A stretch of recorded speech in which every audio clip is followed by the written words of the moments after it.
the Pope of Nowhere Hill. In the quiet sprawl of Nowhere Hill, a worn-down neighborhood in Rhode Island that barely made it onto state maps, lived a man known only as the Pope. No last name, no first name, just the Pope. He wore a bedazzled bathrobe as a cassock, a Red Sox cap fashioned into a papal mitre, and clutched a chipped golden scepter, a spray-painted broomstick handle with a Duncan cup glued to the top. He claimed divine authority over the entire state of Rhode Island, though his actual kingdom was a folding chair in front of Tony's deli. His Doberman, St. Brisket, sat by his side, occasionally growling at pigeons but otherwise far more reasonable than his owner. "The people love me," the Pope declared one morning, raising his cup like it was communion. "I am the spiritual lighthouse of this state, the prophet of Providence, the chosen son of Narragansett." Tony, the deli owner, wiping down the front counter, didn't look up. "You yelled at a Girl Scout last week for selling cookies on holy ground." "That's a sidewalk, Jerry." "I blessed her thin mints," the Pope snapped. "You're welcome." While the Pope often spouted whatever half-remembered nonsense he'd picked up from internet forums, conspiracy zines, or barroom arguments, the neighborhood mostly ignored him. Occasionally, though, he crossed a line, like when he'd post screeds on the bulletin board about purity of statehood, or claimed clam chowder should only be served to true Rhode Islanders born within 10 miles of a coastline. It was weird. It was wrong. It was very, very dumb. Then came the day of the Dells Lemonade Parade. The Pope showed up in a motorized cooler he called the Papal Float, wearing a robe covered in American flags and quotes he'd made up but attributed to the founding lobstermen. He grabbed the mic at the community stage and launched into a sermon about how Rhode Island needed purification, something about banning out-of-state plates, outlawing pineapple pizza, and requiring lobster roll loyalty oaths. People booed, loudly. Then St. Brisket stood up, walked to the mic, and, no joke, howled. Like a long, dramatic, "this man is full of garbage" kind of howl. The crowd laughed. A child threw a lemonade at the Pope. He slipped. His float stalled. Tony walked up, tapped the mic, and said, "We don't need a Pope. We need better parking. Go home, Jerry." And so the Pope sulked back to his chair. St. Brisket stole his robe and refused to give it back. From that day on, the people of Nowhere Hill called him the excommunicated. But he didn't mind. In his head, he was still the star of the smallest state in the Union. And sometimes, on slow afternoons, someone would bring him a sandwich, not out of respect, but because they felt bad for the dog.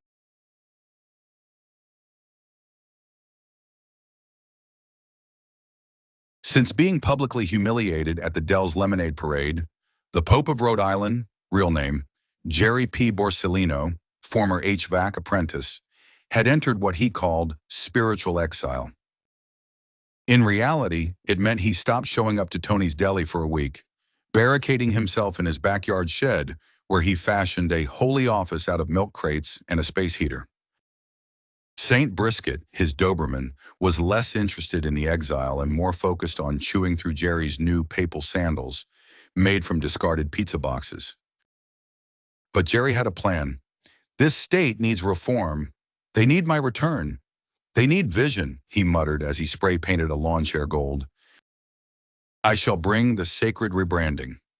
1 week later, he returned to Tony's deli parking lot wearing a glittering robe made from old beach towels and a sash that read, "Pope 2.0, now with more righteousness."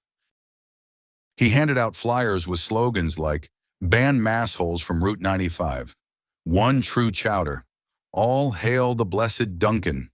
Tony stared at him from inside the deli, sipping coffee. "Brisket, is he okay?" The dog barked once, loud, possibly in protest. Then came the final straw. Jerry climbed on top of a recycling bin and declared, "From this day forth, I ordain Tony's Deli as the first church of sandwich salvation."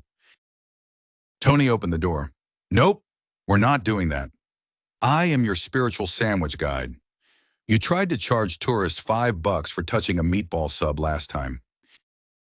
The crowd started gathering again, half curious, half filming. Kids on bikes circled around him like a modern-day Coliseum crowd. That's when St. Brisket did it again. He strolled up to the recycling bin, looked at Jerry and gently nudged him off with one paw. Jerry tumbled into a bin of soda cans with a dignified grunt. The crowd erupted in cheers. A local DJ played Shipping Up to Boston out of his car speakers. Tony handed the dog a hot dog. "You're the only real Pope we need." Jerry, buried in aluminum and crushed pride, poked his head out. "This is persecution." A small kid tossed a bag of mini muffins into the bin. "It's a snack. Chill out."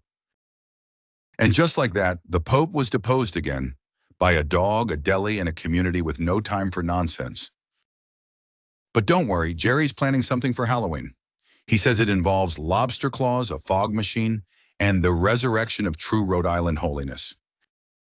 St. Brisket's already digging a hole in the yard to hide. Nowhere Hill was gearing up for Halloween. Skeletons dangled from porch railings, plastic bats spun in the wind, and Tony's Deli had officially switched its special to Witch's Brew beef stew. The whole neighborhood was buzzing, except one man. Jerry the Pope had a plan to reclaim his legacy. "This isn't just Halloween," he told St. Brisket, who was chewing a pumpkin squeaky toy in clear protest. "This is All Hallows Eve Reclamation Day. We take it back, from candy, costumes, and chaos." His costume? A self-made horror called the Holy Lobsterman Resurrected. He wore a lobster claw on one hand, a glittering cape made from emergency blankets, a fog machine strapped to a wagon, a neon red mitre that said "Trick or Bless." He burst into the neighborhood block party like a rejected theater kid from a seafood-themed Broadway show. "Rise, lost souls of Newport! The true Halloween has returned!" Kids screamed, not in fear, in laughter.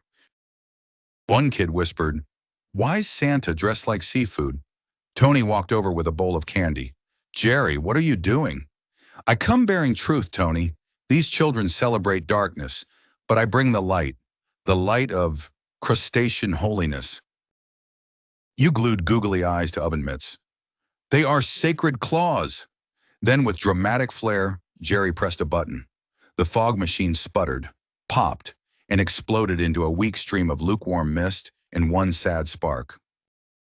The fog drifted about 2 feet, mostly around St. Brisket, who gave a single bark that translated to, "Absolutely not." That's when it happened. Jerry stepped on a glow stick, slipped, and fell into a kiddie pool filled with peeled grapes. The pool collapsed. The grapes squished. Silence. One of the neighborhood moms walked up, took a picture, and said, "I'm putting this in the HOA newsletter." Tony helped him up, sighing. "You want stew?" Jerry looked around misty-eyed. They didn't believe. "Nope, but they will if you stop yelling at people, and maybe bring some cider next time." St. Brisket wagged his tail. Someone put a Batman cape on him. He accepted the new role without hesitation. That night, the kids gave Jerry a new nickname, the Lobster Ghost. He didn't love it, but he did get free stew. It was mid-December in Nowhere Hill, and the town was positively aglow. Lights on every stoop, inflatable reindeer tangled in every bush, and Tony's Deli offered hot cocoa with whipped cream or marshmallows, but not both unless you were family. Jerry the Pope Borsellino, freshly recovered from his Halloween humiliation, had once again rebranded. "This season isn't about commercial excess or peppermint tyranny," he declared to St. Brisket, who was now wearing reindeer antlers and plotting his escape. "It's about truth. It's about tradition. It's about Festivus." Yes, Festivus, the secular holiday made famous by Seinfeld. Jerry saw his moment. He wheeled a folding table into the town square, posted flyers titled "The Festivus Revival, Pope Jerry's Holy Rantmas." Jerry erected a tall bent aluminum pole next to a statue of Roger Williams. Tony passed by with a tray of deli samples. "Please don't traumatize the carolers this year." "I shall host the airing of grievances," Jerry said, dramatically unrolling a scroll. "And believe me, I've got a lot of problems with you people." That night, people actually showed up, mostly because they thought it was a prank or a TikTok stunt. But they brought cookies, cider, and curiosity. Jerry stood before the aluminum pole, cleared his throat, and began. Tony, your pickles are soggy. Linda, you double park your Prius. Brendan, you say you're from Providence, but you're clearly from Warwick. St. Brisket barked loudly. Jerry paused. Yes, and I've been told I talk too much about chowder purity. Noted. Then it happened. Something beautiful. An old man stepped up. You know what? I got a grievance too. The town never salts the sidewalks on my street. Another woman followed. Yeah, and my cousin keeps bringing grocery store sushi to potlucks. Soon it became a full-on community event session. People laughing, complaining, roasting each other in good fun. It ended with impromptu karaoke, Tony giving out free cannoli, and Jerry sitting quietly by his Festivus pole, sipping cider someone actually gave him without irony. A young girl came up, tugged his robe. Are you a real pope? Jerry looked down and for once didn't perform. I'm just a guy who likes weird holidays, kid. She smiled. Cool. Your dog's famous on Instagram. St. Brisket, wearing a Santa hat now, gave a polite tail wag. And as snow gently fell over Nowhere Hill, Jerry felt something new. Not glory, not reverence, belonging. Sort of. It was New Year's Eve in Nowhere Hill. Fireworks crackled in the distance, and Tony's Deli stayed open late, handing out meatball sliders and plastic champagne flutes full of sparkling apple cider. Jerry, the Pope Borsellino, stood on his usual corner, now wrapped in a gently moth-eaten robe made from old beach towels and Red Sox scarves. His mitre had lost its luster. His Duncan scepter had been downgraded to a regular straw. St. Brisket, now a local legend with 100,000 followers on Instagram, sat beside him calmly. He was wearing a tiny 2026 party hat and a knowing look, like a dog who'd lived a full life of deli scraps and absurd declarations. Jerry looked up at the sky. I think I've said it all, boy. Brisket grunted softly. Agreement. He had spent a year trying to convince a small town he was its spiritual leader. He'd declared war on chowder, tried to baptize sandwiches, hosted unlicensed holidays, and somehow become part of the neighborhood. Not loved, not respected, but known. And in a way, that had been enough. As the countdown neared midnight, Jerry stood and raised a styrofoam cup of cider. To the weirdos, he whispered, to the people who don't quite fit, but keep showing up anyway. May we all find a place at the table, even if it's folding. The crowd gathered around the deli. No one booed, no one cheered. They just stood with him in the cold, smiling in that gentle, secondhand embarrassment kind of way. And when the clock struck midnight, Jerry didn't shout. He just looked around, nodded once, and said quietly, Pope out. Then he turned, robe fluttering like an old beach flag, and walked off into the dark, St. Brisket trailing behind him. Some say he moved to Pawtucket.